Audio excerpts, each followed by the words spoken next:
성령님께 순종하며 나아가자. 할렐루야. 우리 함께 해볼까요? 시작. 성령님께 순종하며 나아가라. 할렐루야. 우리 한 번 더 시작. 네. 오늘은 제가 말을 많이 하는 것보다 여러분들이 하시는 것이 좋으리라 생각합니다. 할렐루야. 그렇죠? 성령님 앞에 여러분 순종하며 나아갈 때 우리의 삶의 지경이 넓어지는 놀라운 역사 있게 될 줄로 믿습니다. 여러분, 십자가는요, 벽에 장식용으로 걸어 놓을 때는 아무런 능력이 나타나지 않습니다. 주님이 지셨던 그 십자가는 구원을 주시는 능력입니다. 믿습니까? 생명을 가져오는 놀라운 축복인 줄로 믿습니다.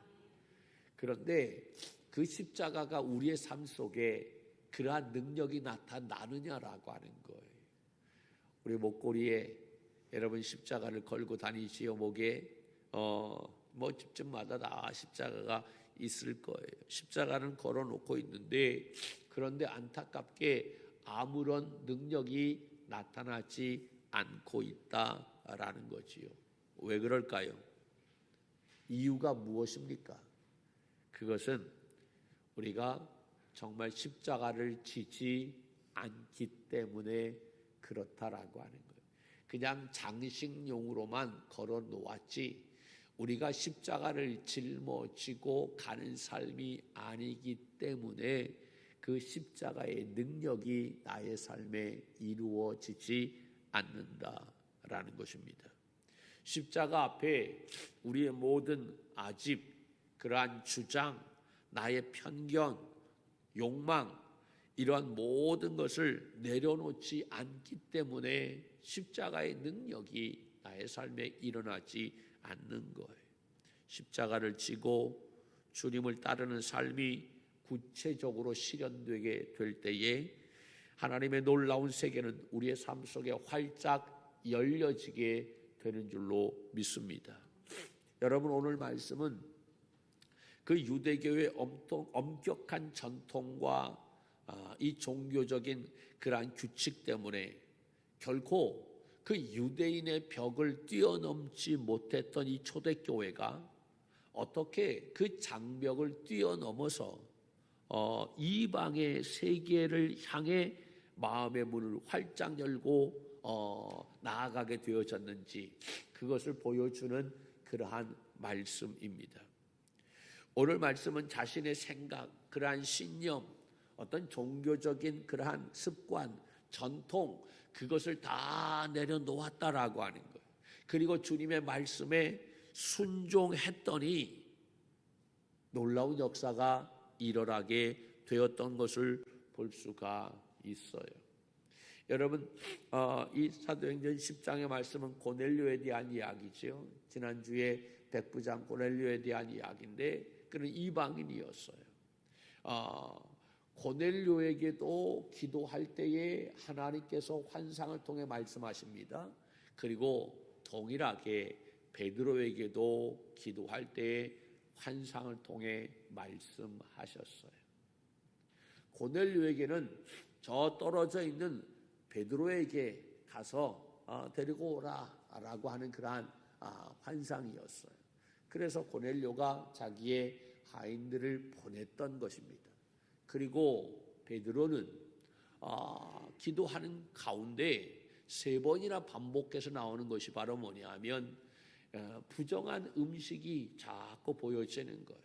그래서 그 음식이 보여지는데 자꾸 하나님이 야 먹어라 라고 말씀을 합니다. 그래서 그가 하나님 이거 부정한 음식 아닙니까? 이거 어떻게 먹어요? 먹지 못합니다 라고 그렇게 거부하지요. 레위기 11장 말씀을 보면 여러분 정한 음식과 부정한 음식에 대한 이야기가 나오는데 이 유대인들은 철저하게 그 말씀 속에 나와 있는 그 부정한 음식은 입에 대지 않았던 것입니다. 그런데 자꾸 부정한 음식이 보여지는데 그것을 먹으라고 하는 거예요. 그래서 이거 먹지 못합니다 라고 말했더니 하나님께서 뭐라고 얘기해요? 야, 내가 정하다고 하는데 네가 왜 부정하다고 해? 먹어라고 이야기합니다. 그런데 희한하게 그것이 한 번이 아니라 3번 반복해서 나오는 그러한 환상이었어요. 여기에 무엇인가 하나님의 뜻이 있구나라고 하는 것을 베드로가 깨닫게 되어졌다는 거지요. 그런데 그러한 환상을 그가 보고 나서 보니까 이 고넬료가 보낸 사람들이 자기의 집에 왔던 것입니다. 그래서 우리 백부장이 당신을 우리 집으로 모셔오라라고 말했던 거예요. 그런데 아무리 여러분 환상을 보고 하나님의 그러한 말씀을 하셔도 이 베드로의 입장 가운데에서는 그가 가지고 있는 전통, 생각, 그러한 모든 것이 있기 때문에 이방인의 집에 간다라고 하는 것은 굉장한 부담이었다라는 사실입니다. 여러분, 그 전통, 그 생각, 그 습관 내려놓는 것, 이거 쉬운 일이 아닌 거예요. 그거를 뛰어넘는다라고 하는 것은 보통이 아닌 것이지요. 그러니까 하나님께서 환상을 통해서 그에게 말씀하셨던 것입니다. 그는 그 환상에 결국은 순종하며 나아가게 됩니다. 그 나아갔을 때 놀라운 역사를 경험하게 되는데 오늘 이 말씀 속에서 우리에게 주시는 그러한 교훈이 바로 뭐냐? 주님께서 말씀하시는 그 말씀에 우리가 순종하여 나아가게 될 때에 성령님은 그곳에 역사하신다라는 사실입니다. 할렐루야. 왜 우리의 삶 속에는 성령님의 나타남이 없느냐? 왜 성령님이 역사하지 않느냐? 그 첫 번째 이유는 바로 뭐냐면 순종하지 않기 때문에 그렇다라고 하는. 우리가 말씀에 순종하며 나아갈 때에 거기에는 반드시 성령의 놀라운 역사가 일어나게 되는 줄로 믿습니다. 베드로는 이방인 고넬료의 집에 찾아가라라고 하는 그 주님의 말씀을 듣고 그는 고민하지 않을 수 없었어요. 교회의 지도자였어요. 초대교회의 가장 영향력 있는 사람이었어요. 그렇기 때문에 여러분 그가 어떤 종교적인 전통을 떠나서 자기 마음대로 행동한다라고 하는 것은 굉장한 큰 부담이었다라는 거지요. 그냥 일반 사람이었다고 한다면 아무렇게나 행동해도 그 문제가 없을 수 있어요. 그런데 종교 지도자였어요. 공인이었어요. 높은 지위에 있었어요. 그 사람의 말 한마디, 행동 하나가 굉장한 영향을 미쳤다라고 하는 거지. 그렇기 때문에 그러한 상황에서 이방인의 집에 간다라고 하는 것은 굉장한 큰 부담이었던 것입니다. 그러나 하나님은 망설이는 그에게 환상이라고 하는 이 말씀을 통해서 이야기하셨고, 이에 베드로는 거기에 순종하는 마음으로 이제 고넬료의 집에 향하게 되었던 것입니다. 그런데 그곳에 가서 베드로가 깜짝 놀랐어요. 거기에서 새로운 것을 깨닫게 되어졌는데 그것이 우리가 오늘 읽지는 않았지만 34장 34절 35절에 나와 있는 말씀인데 제가 말씀을 읽을게요. 베드로가 입을 열어 말하되 내가 참으로 하나님은 사람을 외모로 보지 아니하시고 각 나라 중 하나님을 경외하며 의를 행하는 사람은 다 받으시는 줄 깨달았도다. 할렐루야. 그 베드로가 그 고넬료의 집에 가서 깨닫게 되어졌던 것이 바로 두 가지인데 하나는 바로 뭐냐? 사람을 외모로 보지 않으신다라고 하는 거예요. 하나님은 우리의 겉모습을 보고 평가하시는 분이 아니시다. 할렐루야. 여러분, 우린 첫 인상을 굉장히 중요하게 얘기하지요. 그래서 겉모습 보여지는 것을 굉장히 신경 씁니다. 그러나 하나님은 우리의 겉모습을 보시는 하나님이 아니라 우리의 속사람을 보시는 하나님이신 줄로 믿습니다. 우리의 마음을 보신다라고 하니까. 베드로가 깨닫던 것이 바로 뭐냐? 사람을 외모로 평가하지 않으시는 하나님이시다라고 하는 것을 알게 되어졌던. 이때 당시는 여러분 이방인은 거들떠 보지도 않았어요. 짐승과 같은 그러한 존재로 여겼어요. 그런데 하나님은 그 짐승과 같이 여겼던 그 이방인을 그렇게 취급하지 않으셨다라고 하는 사실이지. 그리고 하나님을 경외하는 자, 의를 행하는 자, 하나님은 다 받으신다라고 하는 것을 알았다라고 하는 거예요. 유대인뿐만 아니라 이방인들도 하나님을 경외할 때, 의를 행할 때 하나님은 그들을 귀하게 받으셨다라는 사실입니다. 그것을 베드로가 깨닫게 된 줄로 믿습니다. 할렐루야. 여러분, 이때 당시 유대인으로서 이방인과 교제한다라고 하는 것 불가능한 일이었어요. 자신의 생각에도 한 번도 그렇게 한 적이 없었어요. 그러니까 그런 망설일 수밖에 없는 상황입니다. 그러나 그는 하나님의 영에 이끌려 순종하여 나아갔어요. 그가 주의 말씀에 순종하여 나아간 그곳에서 여러분 어떠한 것을 보게 되어졌느냐? 사도들에게 일어났던 놀라운 성령의 역사가 그 이방인의 집 고넬료의 집에도 동일하게 나타나는 모습을 보았다라는 사실이지요. 여러분, 보는 것 굉장히 중요합니다. 베드로가 그 사실을 보았던 거예요. 여러분, 말씀에 순종하여 나아가는 그곳에 성령이 역사하신다라는 사실입니다. 할렐루야. 우리도 하나님의 말씀에 순종하며 나아가게 될 때에 그곳에 놀라운 성령의 역사가 나타나게 되는 줄로 믿습니다. 두 번째로 주님께서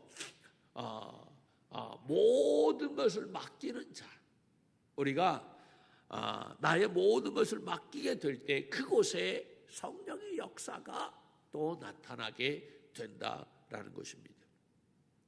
여러분, 고넬료의 집에 간다라고 하는 것은 베드로에게 있어서 엄청난 큰 부담과 염려가 되는 이야기였어요.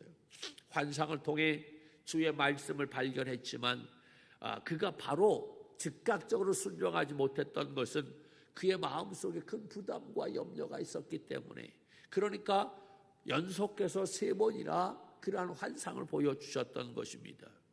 여러분, 그것은 비난과 어떤 종교적인 전통과 신념입니다. 여러분, 우리도 그렇잖아요. 나의 생각을 뛰어넘는 거 쉬워요? 나의 경험을 여러분 그것을 뛰어넘는다라고 하는 건 쉬운 일이 아닌 거예요. 나의 생각, 나의 경험, 나의 지식, 여러분 이런 것을 우리가 무시하고 우리가 행동한다라고 하는 것은 굉장히 우리에게 어려운 그러한 일입니다. 이러한 것을 내려놓는다, 이게 보통 어려운 것이 아닙니다. 왜냐하면 그것으로 인해서 여러분 우리에게 오는 비난이 엄청나게 있기 때문이다라고 하는 것이. 베드로도 마찬가지였어요. 그러나 베드로는 그것으로 인해 그 종교적인 신념, 전통, 그것을 뛰어넘어 이방인의 집에 가게 되어질 때 그때 많은 사람들로부터 여러분 들려오는 비난과 손가락질, 그 모든 것들이 있었지만 그러나 그 모든 것을 다 주님 앞에 맡기고 나아가게 됐던 것입니다. 할렐루야. 잠언 16장 3절에 보면 너희 행사를 다 여호와께 맡기라, 그리하면 내가 경영하는 것이 이루어지리라 말씀했어요. 할렐루야. 여러분, 맡긴다라고 하는 것은요, 문제뿐만이 아니라 그 결과까지도 맡기는 거예요. 맡기고 나아가게 될 때에 그곳에 성령의 나타남의 역사가 일어나게 되는 줄로 믿습니다. 이 놀라운 은혜가 우리 믿음의 성도들 삶 속에 일어나기를 주님의 이름으로 간절히 축원합니다. 그리고 여러분, 이렇게 성령이 역사하게 될 때 성령의 나타남의 역사가 있게 될 때 여러분 그 지경이 넓어져 간다라는 사실입니다. 여러분 그동안 구원의 은혜는 여러분 유대인에 의해서 유대인에게만 여러분 한정되어져 있었어요. 그 성령의 은사도 경건한 유대인들에게만 허락하신 특별한 은혜다라고 그렇게 생각했어요. 하나님을 온전히 섬기지 못한 그 이방인들에게는 이 놀라운 하나님의 은혜에 그러한 들어갈 수 없는 존재였던 것입니다. 그런데 여러분 어떻습니까? 순종하며 나아갔더니, 맡기고 나아갔더니 그 놀라운 은혜의 지경이 여러분 넓어지게 되어졌던 거예요. 유대인뿐만 아니라 이방인에게까지 확장되게 된 줄로 믿습니다. 성령님께서 역사하셨을 때에 그 복음의 영역이 그 예루살렘과 유대를 뛰어넘어 사마리아 땅과 그리고 이방인 땅으로 힘차게 펼쳐지게 되어졌던 것입니다. 성령님께서 역사하시는 곳에 신앙의 지경뿐만 아니라 인생의 지경까지 넓어지게 되는 줄로 믿습니다. 여러분 비워 있어야 채워집니다. 우리가 내려놓아야 역사하십니다. 우리가 맡길 때에 하나님이 주관하시는 줄로 믿습니다. 하나님께 모든 것을 맡길 때에 하나님은 모든 것을 이루어 주시는 줄로 믿습니다. 여러분 대부분의 사람들이요 두려워하는 것이 바로 뭡니까? 내려놓는 것, 그것을 두려워합니다. 그래서 내려놓지 못해요. 비우는 것, 그것을 굉장히 힘들어합니다. 그러니까 하나님의 역사를 경험하지 못한다라는 것입니다. 많이 비워져 있는 그릇이 큰 그릇임을 믿으시기를 바랍니다. 많이 비워 있는 사람이 큰 사람인 거예요. 왜냐하면 비운 만큼 채울 수가 있고 채운 만큼 우리가 또 많이 나눌 수 있기 때문인 것입니다. 여러분 믿음은 끝까지 하나님을 신뢰하는 것입니다. 하나님 앞에 모든 시작과 끝을 맡기는 것입니다. 내 염려뿐만 아니라 결과까지 맡기는 믿음의 종들이 되기를 축복합니다. 맡길 때 하나님이 일하시고 역사하시는 줄로 믿습니다. 초대교회가 이러한 은사를 가지고 있었을 때 그 복음의 영향력은 유대인을 넘어서 이방인에게까지 확장되어졌던 것을 볼 수가 있습니다. 오늘 우리의 지경이 넓어지기 위해 나의 생각, 나의 아집을 내려놓고 온전히 맡길 수 있을 때에 우리는 승리의 삶을 살 수 있게 되는 줄로 믿습니다. 할렐루야. 여러분 순종할 때에 성령님이 역사하십니다. 믿습니까? 맡길 때에 성령님 역사하시는 줄로 믿습니다. 그 성령님이 역사하실 때 우리의 지경이 넓어지게 된다라고 하는 것입니다. 이 놀라운 은혜가 우리의 삶 속에 가득하기를 축복합니다. 따라합시다. 순종할 때 성령님 역사하신다. 아멘. 맡길 때에 성령님 역사하신다. 아멘. 여러분 성령님이 역사하시면 우리의 지경이 어떻게 되어진다고요? 넓어지게 되는 줄로 믿습니다. 이 한 주간도 우리의 삶이, 우리의 지경이, 믿음의 지경이 여러분 넓어지는 놀라운 역사 있기를 주님의 이름으로 간절히 축원합니다.